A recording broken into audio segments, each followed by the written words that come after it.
I welcome you to the debate. The motion is this House regrets the practice of making decisions with a view to long-term objectives or consequences. We'll be having three proposition speakers and three opposition speakers. Each will be given a speech of 7 minutes. Is everybody in proposition ready? Yes. Great. Is everyone in opposition ready? Ready. Okay, so with that, I'd like to call upon the first government speaker, the Prime Minister. Great. So before I start, I'd like to confirm if I'm audible. Yes, audible. Okay. And I'll take verbal POIs, and I also ask for POIs between my speech, but you can still interrupt me. Okay. With that, I'll begin on the self count of 3, 2, 1. Would you all like to live in a world which continuously worries about the future, the long run, and fails to think about happiness in the present time? Is it really wise to make a decision based on the unpredictable outcomes of your future? The proposition strongly disagrees. The motion today means that we regret today's world, which makes decisions based only on long-term or futuristic goals and consequences, instead of being based or more focused on the short-term needs. Our stance is clear. We prefer a world which makes decisions keeping in mind the long-term benefits as well as the short-term benefits. We will be presenting two arguments and then moving on to the importance of these arguments. Our first argument is that circumstances and conditions can change. The next, explaining how how long-term decisions can actually be harmful in the short run when the short term are not thought about.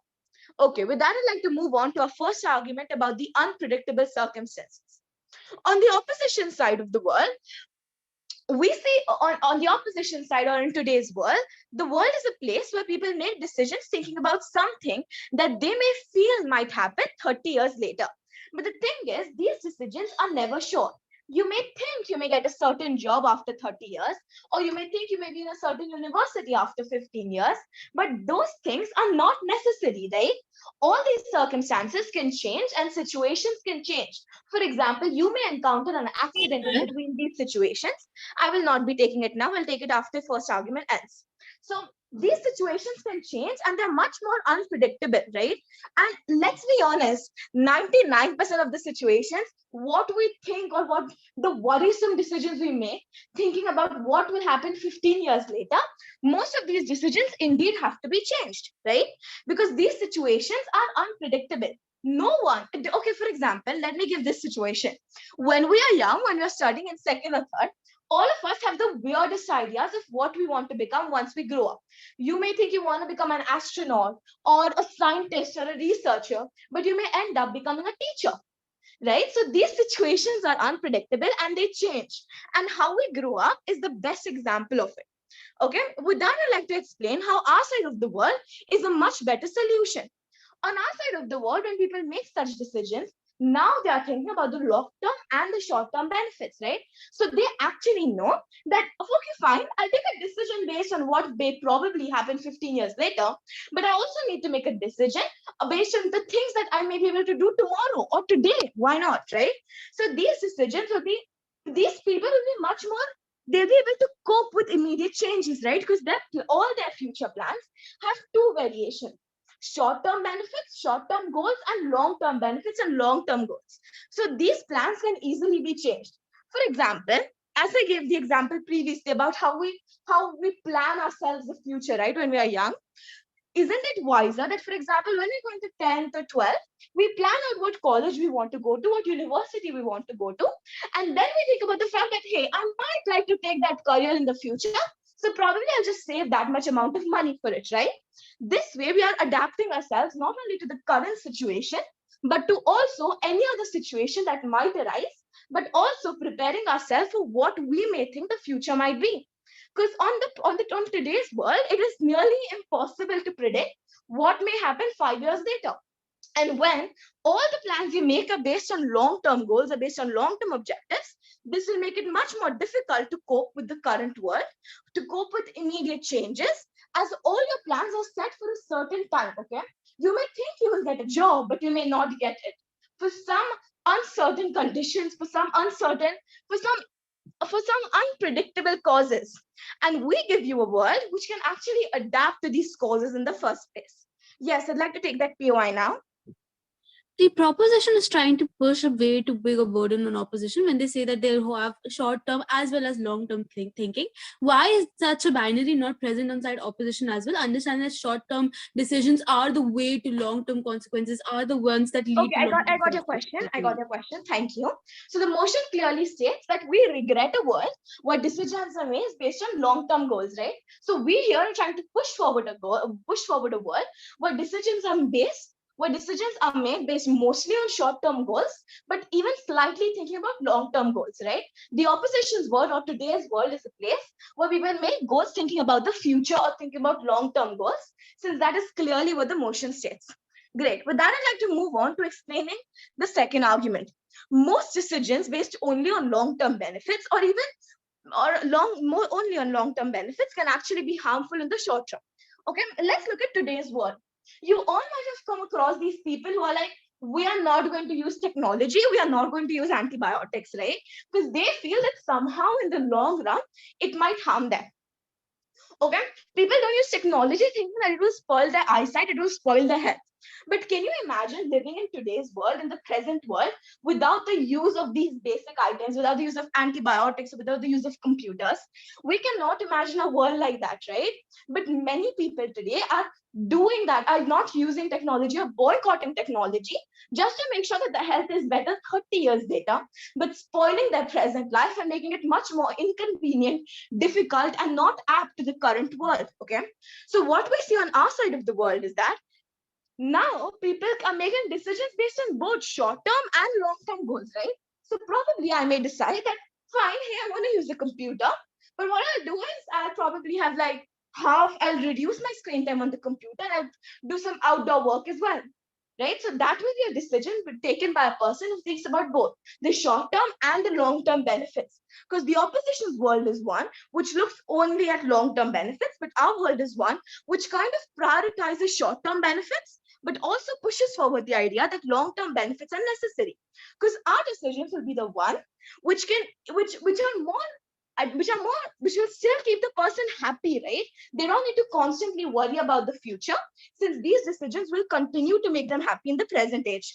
The importance of our arguments is these arguments are wiser, they're more practical, this will lead to a more happier world, and they're more beneficial as a whole. We kind of want to push forward the basic principle that everyone has the right to live a happy life, and I doubt the opposition can oppose that idea. With that, I'd like to conclude my speech. Thank you. Thank you for the fine speech from the Prime Minister. I'd now like to call upon the leader of opposition. Here. I'll just take 30 seconds to make my rebuttals. Sure.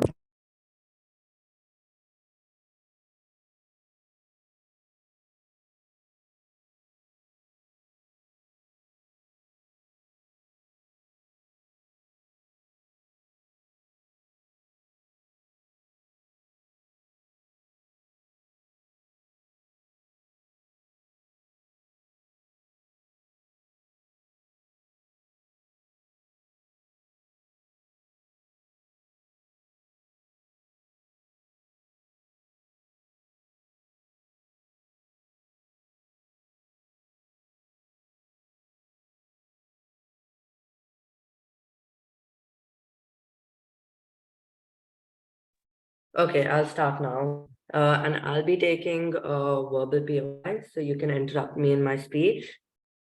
3, 2, 1. You must have long-term goals to keep you from being frustrated by short-term failures. There are 4 things in my speech. Firstly, a definition of emotion. Secondly, a model. Thirdly, rebuttals to the first proposition speaker, and 2 new arguments. So moving on to the definition. Motion is talking about taking political, financial, economical, military decisions made by the government and made by individuals. It says that we should consider long-term effects which affect us 7 years later. Our burden today is to prove to you why long-term is much more important than the short-term. How long-term decisions equal to more general happiness all individuals and the population of the world. So moving on to our model now.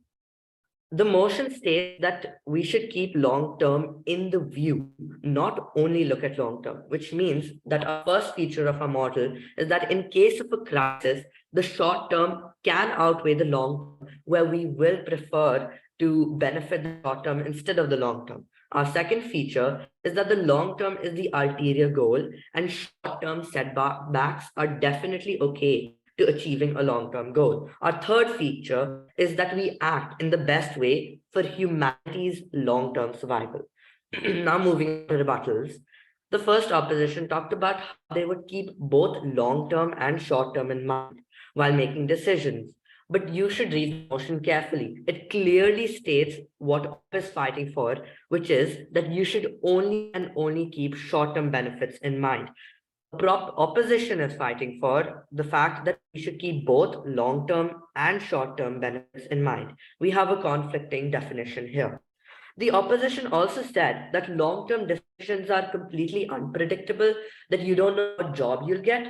Does that mean, their proposition, that you have no goals, you have no aspiration for the future, you don't want to achieve anything, you only want to look at tomorrow, not years ahead? You also seem to be on the opposition's team when you said that we should plan for the future. You talked about how we should save money for a job later in life. You talked about how we should plan our college. Now, all those things are long term. Short term benefits are like eating a candy right now or drinking a can of Coke without thinking of what will happen to us in the future. Let me reiterate the motion for you. The House regrets the practice of making decisions with a view to long-term objectives or consequences. So prop literally needs to say that we shouldn't keep long-term benefits, consequences, objectives in view at all. They have failed to understand what they're actually debating for. Hence, their whole first proposition speech holds invalid. Moving on to my first argument. Now, moving on to my constructive. My first argument is about how long-term benefits and consequences actually outweigh short-term benefits and consequences. And secondly, why immediate pleasure leads to future harm. On my first argument, average human lives is for 60 years. If we only think of what is going to happen tomorrow or today, it's definitely going to hurt us later. It's going to come and bite us back. Let's take a few examples now. Let's look at the climate. If the government decides to build a new coal factory for tomorrow, it might help the economy. It might provide electricity. But later in the years to come, climate change is going to devastate us and kill our whole population. Instead of building a coal factory, the government actually needs to put up solar plants so that it's a more reliable source. Let's take another example, our career. If you take a high-paying job, which would let you cover up all your dreams and aspirations to buy fancy cars and big houses, but that job is unstable. When you lose your jobs, you're going to regret taking that decision in the first place. Let's take something even simpler than this. Studying right now for an exam might not be fun, but later in life, it'll come back and it'll lead to so many more benefits, which are going to outweigh the happiness that we gain right now. Long-term goals give a sense of achievement, a sense of happiness, which is much, much greater than what short-term benefits and happiness gives us. This same principle is even applicable for government decisions. Little harm to our country right now will pay off for a better country in the future. Why is this important, you would ask? Because this directly furthers our case to prove our burden, which is to show why long-term goals are much more important than short-term goals, and how long-term goals equal to directly more happiness than short-term goals. Moving on to my second argument, which is about how immediate pleasure equals to future harm. What's the problem? People think of only tomorrow while they should actually be thinking of what is going to come to them a decade later. Why is this important? People will take split-second decisions, impulsive decisions, like to drink a can of Coke or to kill a man, which might lead them to have happiness right now, but later in life, it won't help them. This can devastate the future. How do we, on our side of this house, solve this problem? We encourage people to think ahead. We encourage them to think of the future, to have goals and aspirations in mind, to strive to do something great. We encourage people to explore all of the possibilities. We don't believe in short term and immediate pleasure. We believe in that sense of achievement, in becoming great, in doing something great. Proposition only thinks of short term while they don't even keep long term in their view. And this is unique to the opposition side of the case. I rest my case by saying you must have long term goals to keep you from being frustrated by short term failures. Thank you.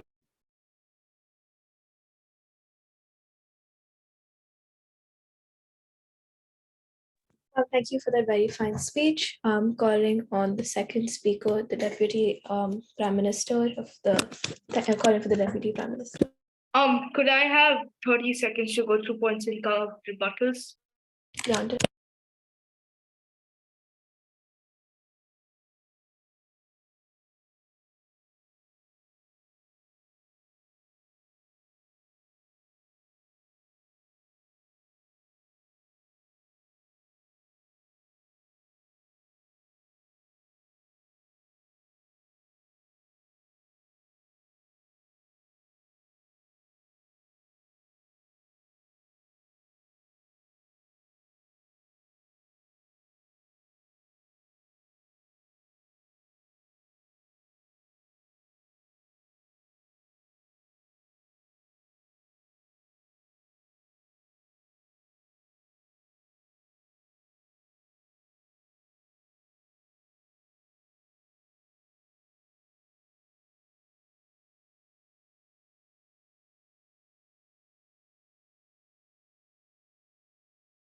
Okay, I'm ready.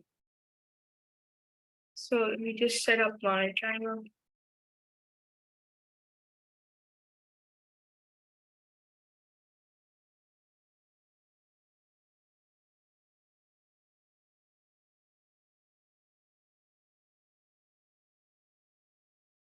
Okay, so my time starts in 3, 2, 1. Okay, Judge. So let us go on with the arguments that team opposition gave us.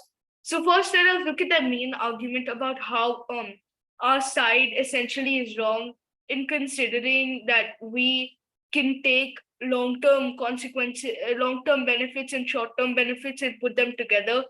But the motion here only defines that the proposition side regrets the practice of making decisions with a view to long-term objectives or consequences. Nowhere here does it state that we should only conform to saying, oh, long term objectives and consequences are absolutely horrible alone. Yeah, they are absolutely horrible alone, but when you pair them with the short term objectives and consequences first, you have way more happiness and way more dopamine and way more chance to grow and way more motivation to grow on our side of the house when compared to actually saying that, oh, wait, I will buy this book in 30 years. And then by the time you want to buy the book is already gone. So that's way less dopamine.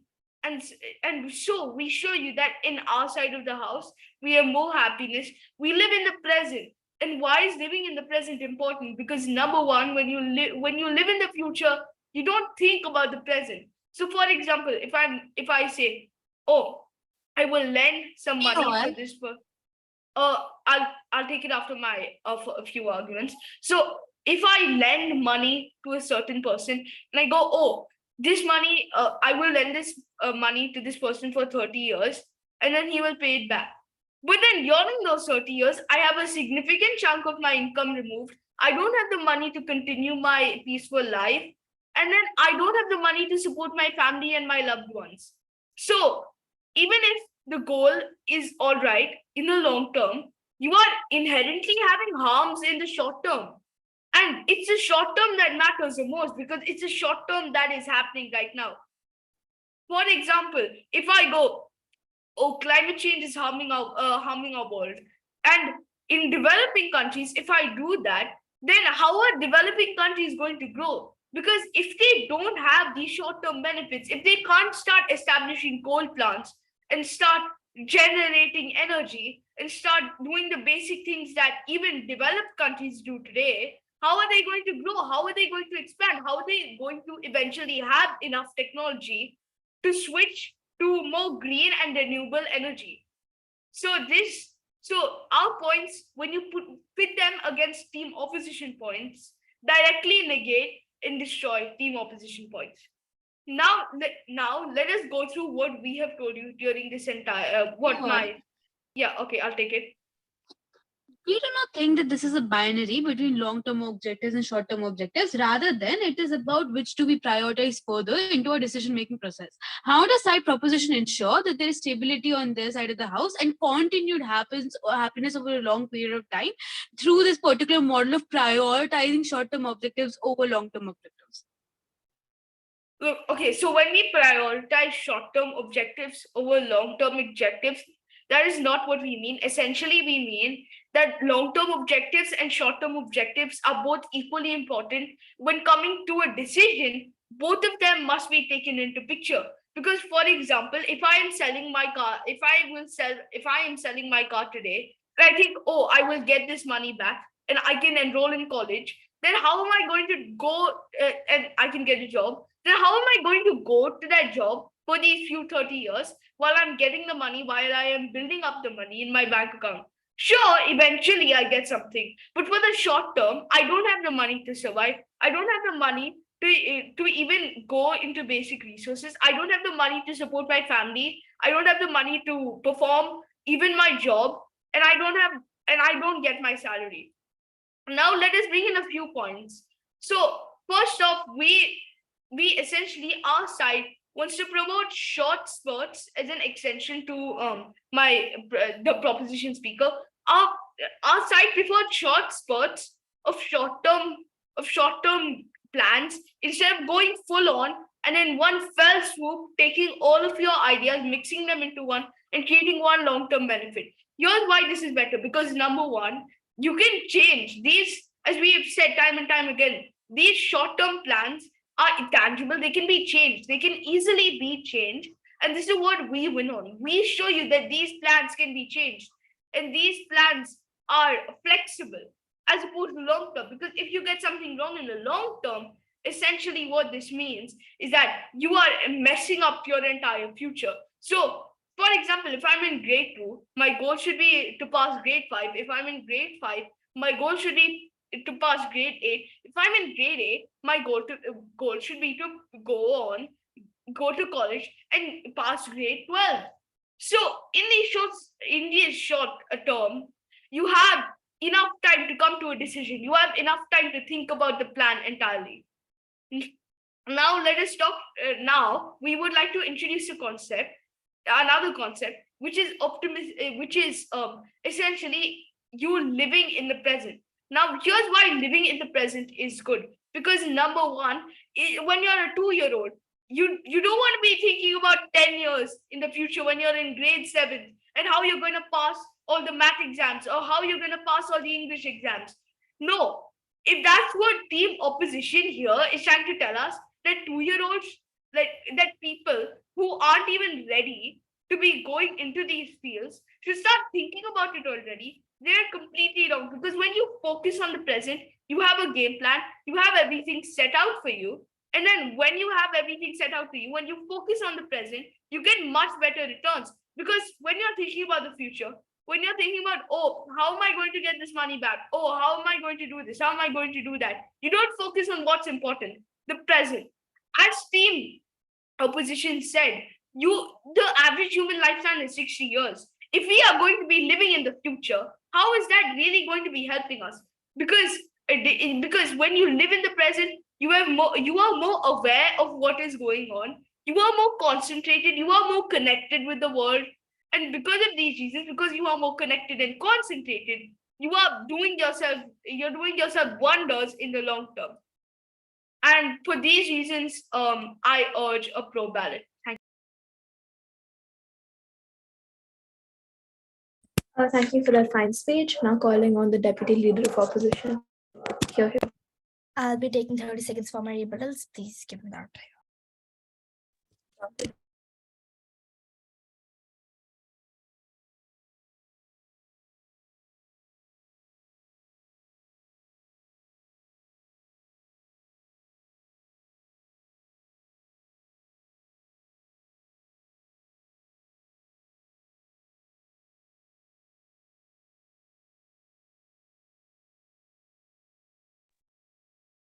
Okay, I'll be starting at the count of 3, 2, and 1.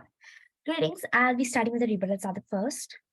The proposition is focusing on short-term benefits, not having a care in the world that short-terms give you immediate happiness, not a long-term relaxation. And as the proposition speaker, the PM said, but after you grow old, when you're frail and weak, as I said, a person not living in a happiness, but that person is saving his strength. So he can be independent and is not set back by his old age, because happiness found in independence, not in being dependent on someone. So living in the moment is important, but not at all planning the future will only lead to your own doom. So now I'll be going on the proposition speaker 2, DPM. The DPM said is chopping on his own speech. The motion clearly states that you regret long-term use. So you have to stick to short-term use. You cannot say that you support long-term use, also short-term use.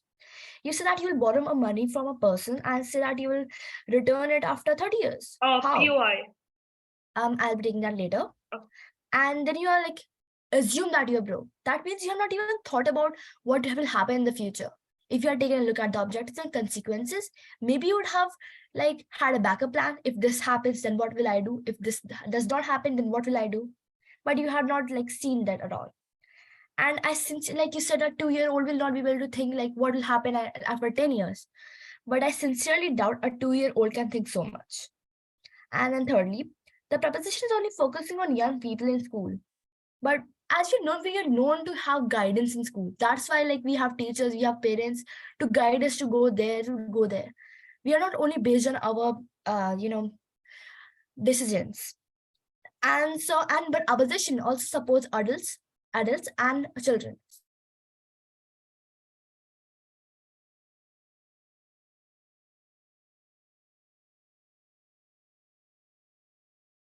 Is the speech over? No, Anna, I think she got muted in the middle. Oh, I'm sorry. I'll start again. My main considered argument is that long-term goals are necessary for self-improvement. They give us something to strive for and help keep us focused on where we want to be. Long-term goals help us shape the direction of our lives and career. Now let's have a look at why we should view the long-term objectives of our decision.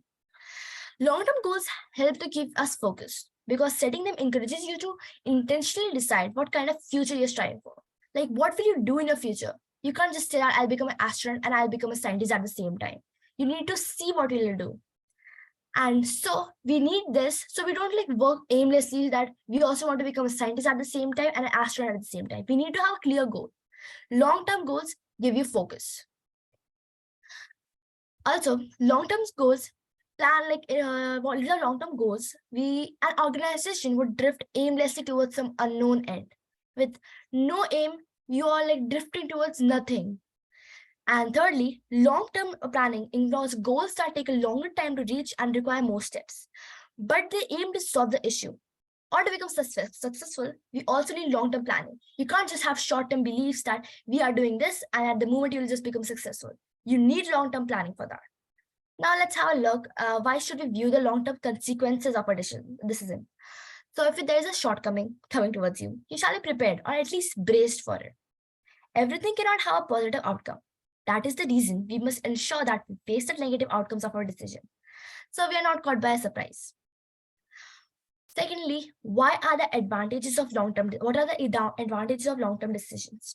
A long-term strategy lets you roll out changes in phases and in small, more manageable segments, more thoughtful and more effectively. POI. I'll be taking that later, as I said. If you change the price of product, do it in segments. It's more effective. With this, I want to say why we win the debate. Because as I said, everything cannot have a positive outcome. The proposition says that a decision that we make in our daily life must not be viewed in the long-term effects. But the proposition does not make us see how to support the statement. They're saying like giving us examples. But how are you sure that this will only do that? How can you be sure of the future if you're not even viewing them from the long-term effect, like your long-term view? Because if we make a harsh decision now, ignoring to look at the future outcomes, our decisions may backfire on us, which may lead to many problems of its own. With this, I conclude that we should view the objectives and consequences that the future holds for us, because immediate pleasures is not a solution and harms us in the future. We believe in the long-term relaxation, not short-term pleasures. Now I'll be taking a POI if you have any, like one only. Please go ahead. Yeah, so you said that thinking about what is going on is important, but not having long-term benefits is bad. But then you directly go on to say that our side is only limited to short-term benefits, and that your side is only limited to long-term benefits. So how does this argument essentially work out? Okay, I'm not sure if I understand fully, but from what I understand, you're saying that I'm saying like the for this future, like you're only focusing on short-term benefits. Then I again mentioned that the motion only state that you are regretting the long view of the the long views of a decision. Then how can you even mention that you are going with them? You regret it, you can't go with it. So yes, I say that you should only stick to short views, like short-term views, and you are not like going and you're not supporting a statement at all. You're saying that this will happen in the future, but how? You're giving us examples that this might happen. You're not sure. You don't have a basis on that fact. So we have given a total model plan on what is going on in our side. So yes, with this I rest my case.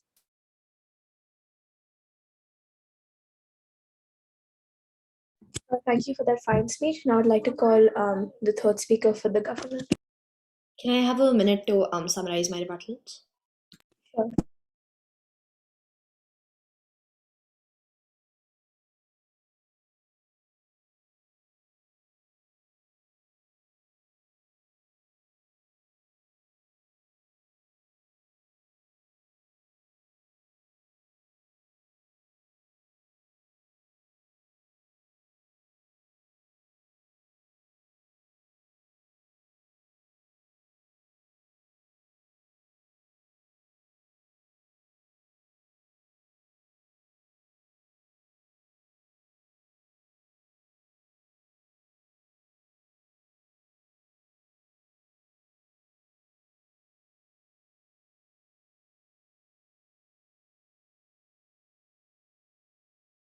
Okay, I can start now. I'll be starting on the backward count of 3, 2, 1. Walk in faith. Do not let your doubts take the lead ahead of you. They will show you the wrong path. Being a pessimist is a failure plan uncompleted. Israel Moore, Aarav. A most pleasant evening to the House at large. I would like to start my speech with my rebuttals to the first speaker. You said that long term is the ulterior goal. If long term is the ulterior goal, then why are we focusing on, in your words, a little harm now brings more comfort later on? Then how are we prioritizing the current benefits like you said you would? The first speaker's speech was extremely contradicting and he seemed confused, sometimes stating that the short term is prioritized, other times stating that the long term must be put above the short terms for following reasons. He also stated something about building a new factory. A new factory would cause zero problems as of now if it was done right with proper development, and it seems to and it needs little to no thoughts of the future. Besides, we said clearly that we do not want to give the future. We do not want to give up on the. We do want to give the future thought, just not let it out trump the short term benefits and problems. Immediate pleasure means future problems. You fail to state examples or facts or anything even logical to back up any of these arguments. People should think a decade later and not just about tomorrow. Why? People will lose patience. Why? No, thank you. People will lose patience. People will get carried away. People will focus on a new goal. Short-term benefits and short-term goals help people stay focused on one thing instead of jumping from one thing to another. Moving on to my rebuttal to the third speaker, second speaker.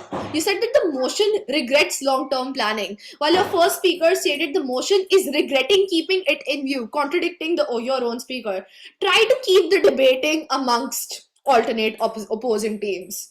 You said that we are not taking a single look at the long-term benefits. Again, we stated that we do want to take a look at the long-term benefits. In fact, we do prioritize them, but not above short-term benefits, which, as we have proven various times through our speeches, are much, much more important than short-term benefits.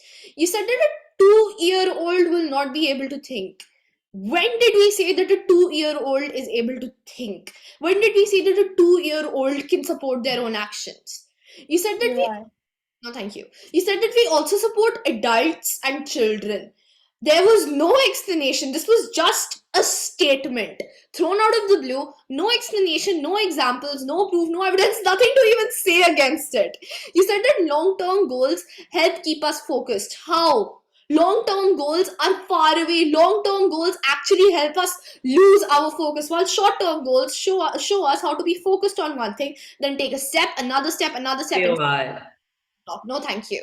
You said that we cannot just say we should pursue two ambitions. Where did we say that we should pursue two ambitions? Where did we say you should not be committed? Half the rebuttals that the second speaker stated were not stated even once throughout our speaker speeches. You said that with no aim we are drifting towards something. Again, not stated again. You said that to become successful we need long-term planning. There was no evidence, no examples, nothing even logical behind this argument. You said that you said that there are smaller, more manageable segments. If we are planning in the long term, in the first speaker's words, 10 years from now, how is this smaller and more manageable? Please do explain to me, enlighten me. Moving on to to my last rebuttal, you said that the idea is that if humans are eventually going to die out and people will forget about our existence in this planet with over 8 billion people, why should one care mainly about the long term benefits? Shouldn't one live in the present and not the future? Here, I would like to end my speech. May the proposition rise. Thank you for that fine speech. Now calling upon the opposition whip to close the debate. Right. Am I audible? Yes, loud and clear. Thank you. I'll be taking POIs in the chat. So if you do have a POI, just write it over there and I'll notice it. If I do not accept it, then that means it is automatically rejected. I'll just take 30 seconds to gather my thoughts.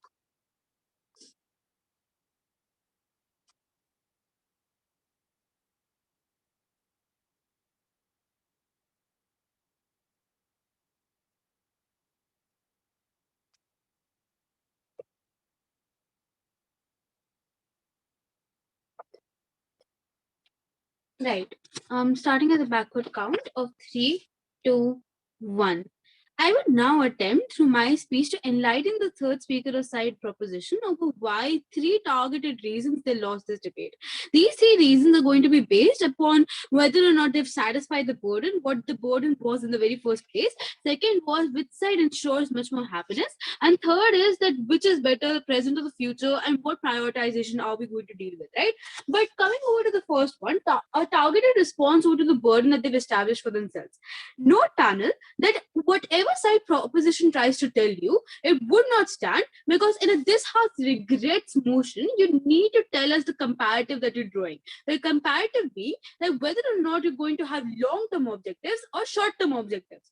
Then if they had to deal with this model that let's say short-term and long-term objectives together with equal consideration are going to come from side proposition, they had to explain to us that why this prioritization is not present on side opposition, right? They had to explain to us that why side opposition specifically is deficient in understanding the benefits of short-term and long-term objectives together, right? But for a side that actually hates contradicting arguments, they've done that thrice in their first and second speeches. The first speaker in the POI answer said that they're not stating the prioritization of a particular short-term objective or a long-term objective, rather than they want an equal framework. Though this is problematic, still the second speaker went ahead and contradicted it by telling us the harms of long-term objectives in the very first place. If you are in any scenario taking short-term objectives equal to long-term objectives, then why is there a necessary harm in long-term objectives present there? Why are the arguments based upon this in the very first place, right? But nextly, note that the burden is wrong because it fails to explain to us that why it is unique to their side, and also that the likelihood of this burden practically existing on their side fails. The burden being that long-term and short-term objectives are going to live together. Two key reasons for this. First is that they're not able to explain to us that why long-term objectives are necessarily going to be able to fulfill the small-term objectives, or that what is the framework going to be for a person to actually prioritize either, right? That is to say that for a student right now, the short-term objective would be to, let's say, just live and be happy, but the long-term objective should always be to learn trigonometry and, let's say, get good grades in a random entrance exam, right? Which one do we prioritize? There's many mechanism in which they had to say that which one are you going to actually prioritize in this situation is something that they fail to understand, is something that they fail to deal with. This was given by our first speaker also when they talked about how you're building future by prioritizing long-term objectives, right? But secondly, the practicalities again are present on their side, because to achieve a long-term objective, you need practical decisions today. That is to say that even if I prioritize a long-term objective, I would still make practical decisions today. I would still make decisions that would lead to that long-term objective. This means that long-term objectives are simply not based upon the fact that irrespective of what happens today, I'm going to end up making this happen. That is simply not the case. What actually happens is that, look, this is what I want to happen, and this is what I'm going to make happen by practical decisions and efficient decisions that I take today. Why these efficient decisions would not be present on our side of the house, we're still unclear as to that, right? But also, this was the main assertion that they based their second argument upon, that, hey, look, long-term objectives are not able to understand the practicality of the situation. They're not able to understand that what exactly is required in the moment. Why are they not able to understand this? No explanation to this. We tried to push this in through a POI as well. We did not get an answer. Coming over to the second class, then over happiness, right? Which side is able to ensure much more happiness? First of all, note that what happiness looks like has not been clarified by side proposition at all. We already told you that happiness consists of two things: success and stability. Success of monetary means as well as family needs, and stability also of monetary needs and family needs. Our argument in this case was that investment in a long-term project, investment in a long-term goal ensures stability and the continued presence of this particular goal in the future, right? Their argument was to this was that long-term prioritization, you'll be miserable because you'll be making random decisions today which makes no sense and they do not look good in the present scenario, right? Again, why is long-term prioritization equal to lack of practicality? We're unclear to that. But even if long-term prioritization is equal to lack of practicality in the present situation, it is going to end up creating a long-term consequence, a longer-term impact in the future. We still take that. Two key reasons for this. Short-term benefits have a shorter impact. Long-term benefits have a longer, everlasting impact. Today, I can prioritize my happiness over eating, let's say, a random cake before my counterpart does. But if I do not do that right now, I will still be able to make a better relationship in the future, which would flourish over the ideas of love, which would flourish over the ideas of success, right? Which will lead to my happiness. This has a larger impact than me eating a cake. And obviously, this means that longer term objectives actually lead to much more practical outcomes, right? But then this entire argument that it is important to, but then note panel that it is also important to aid the future. I want a future in the very first place, and that's why I'm going to work for it. The time and decisions that are made in the present are investments to make sure that a future goal is achieved. That is to say, these are long-term objectives that I'm establishing rather than long-term processes. These processes, these decisions are already made in the present case according to the present case capabilities. This does not look like me going ahead and say that, look, today I will buy a Range Rover irrespective of what I want to do right now, because that is my longer term objective. No, it means that I start building up for that long Range Rover. This is a likelihood that is going to occur, right? But we already told you that even in a worst case that, let's say, this does not happen, this means that we're making impractical decisions. These impractical decisions also, according to the presumption of side proposition, do end up creating some sort of longer term impact. We think that it is much more important, right? But then, irrespective of all these arguments, panel, if you do not buy the board and if you do not buy the argument that we're ensuring much more happiness, you'll have to understand that what is the relationship between present and future. The fact that the present over here is to utilize and build the future. to live in the moment doesn't mean to only live in the moment. It means to live in the moment, be happy in the moment, and enable the future. Why this enabling of future happens on their side of the house, be unclear as to that. This means that their side has a bleak future, no future at all, with people actually not caring about climate change, with people actually burning down forests in 2040 just to get much more resources and happiness. This means that there is inefficiency at best, and this means that there is inefficiency in decision making because they're not able to prioritize the needs of the future, because decisions, if are impacting the future, then they need to cater to that as well. We're very, very proud to oppose. Thank you. Thank you for the very fun speech. We'll now be taking a few minutes to analyze the results. All right, thank you everybody for that debate. Me and Navya now would go back to the deliberation room. Till then, you all can stay here.